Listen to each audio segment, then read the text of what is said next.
जोहार मारांग बुरु जोहार जाहेर आयो साउते झत्तो जय मा मध्यजुगेर मायेर जय जय मा मध्यजुगेर मायेर जय जय मा मध्यजुगेर मायेर जय मा एनखान हय नितोग गे भिडियो लिंक एतहब केदा चेद लेका हेनाग काद पेया आशा करी बेस गे हेनाग काद पेया आर आलिंग हो बेस गे हेनाग काद लिंगा और तेहिन दो कमी नोंका लेका गे कमी को सारा हुई काना एखोनो दाका आउरी लिंग इसिना आगे माने आयो गे आमाय गियालिंग आयो एम पहिल काते आयो सेबा एम पहिल काते माने एम पहिलयालिंग तारपरे अलिंग माने इसिन बासांग सेलिंग चाला गया मा एनखान आरहो नावा भिडियो अगु काते लिंग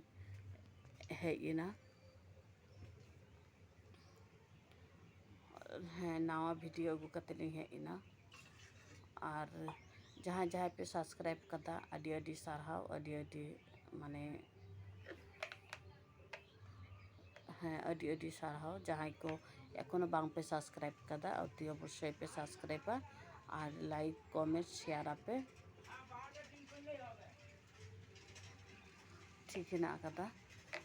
नोंका लेका गे आरहो माने किछु कथा शेयर लगित ते है इनाली अलिंग मातोलिंग लई काद गिया जे आयो माने बेदी बेनाव होयोआ एखोनो अवरी लिंग माने लिंग एहबा बेदी तबे चेष्टा दालिंग जतो ताड़ाताड़ी सम्भव माने बेदी लिंग बेनाव दाड़ेयामा आपे को आशीर्वाद ते आर अलिंग आरहो नोडे काटी लिंग लिया गे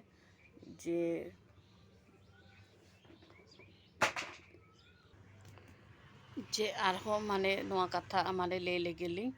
मारांग को दो जोहार आतांग पे हपन को दो श्रद्धा और भालोबासा बांगा पड़े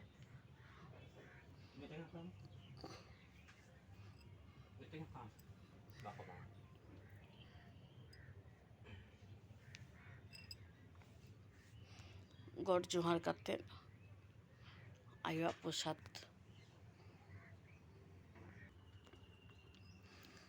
मा एनखान मारांग को दो जोहार आतांग पे और हुडिंग को दो श्रद्धा और भालोबासा मने दुलोर आमा पेयालिंग नोंका लेका गे अलिंग आयो दिक दिए गे आर होलिंग ले लेके सारीना गे माने आयो दो दमे गे जाग्रता गया दमे खान दमे गे और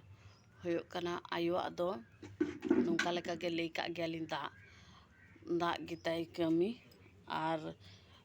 माने हेज दारे खान दो माने दमे गे भागेया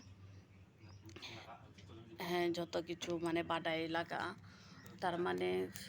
दागे कमी ताई रहो माने जहाँ को उना को दो माने खूब गे जहाँ को असुविधा कटी होय लेन खान संगीन हर जहाँ को हिना काट पे और सुर सुपुर करें दो नुआ धारे पासे करें दो पे हेज दाड़े ज्ञान आयो ठेन कोनो असुविधा बनू कदा आयो बार दो मान लई काट गे जे बृहस्पतिवार आयो बार दो नुआ बार रेगे पे जोगाजोगा नुआ बार रेगे पे हिजुआ और आयो है जोहार मा एनखान जहाँ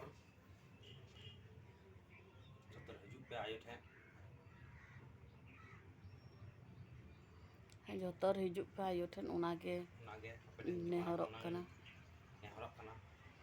आयो ठेन पे आयो ठेन नोडे आयो ठेन बापे शहर सेटल लेन का चिकोते पे बेसोआ चिकोल काते पे बुचा जे आयो तीनोटाई माने जाग्रत गता बनाए नोआ दो सामांग रे बांग हेज लेन खान बापन बुझोआ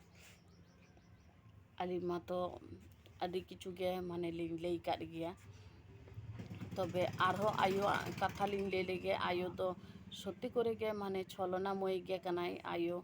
आबो मा नुई मा जगत रेन आयो कनाई अलिंग मा लिंग लई काट गे जे है देखो उड़ा खन लिंग आयो लिंग नामा काते रहो किंतु अलिंग मा कटी कटी खन गे लई का गे अलिंग जे आयो सावते अलिंग दो ओनोंका माने आयो लई गु का लिंगाय हाँ सावते ताहे को आय अलिंग सावते कटी कटी खन गे अली मा दमे गे भूत पेत हो अली मा दमे गिली नाम काट को उनको मा भागे ठीक को ले दारा अली रेन आयो बाबा माने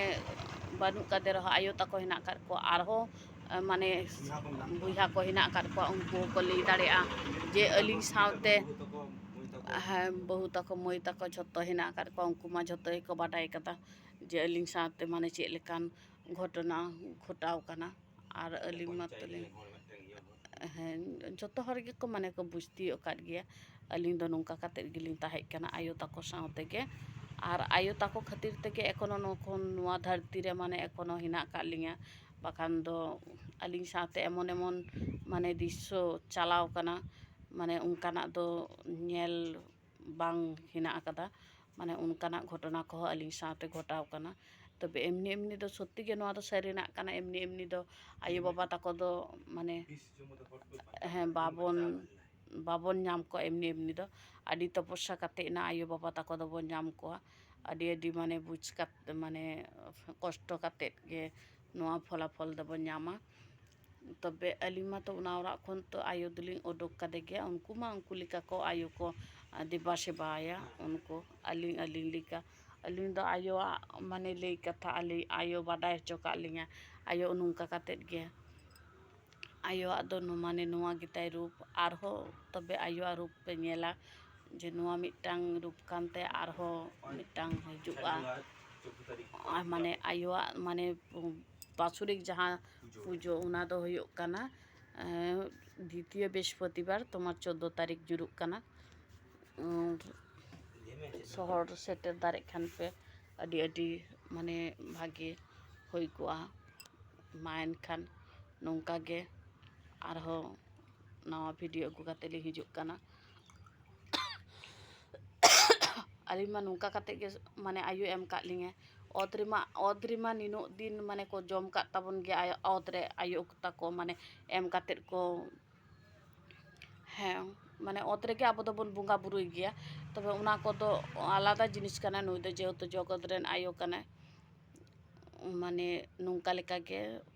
जहाँ आयो मूर्ति जहाँ राकाब होई काना उना खातिर तेगे आयो नोआ जानाव का जे नोआ माने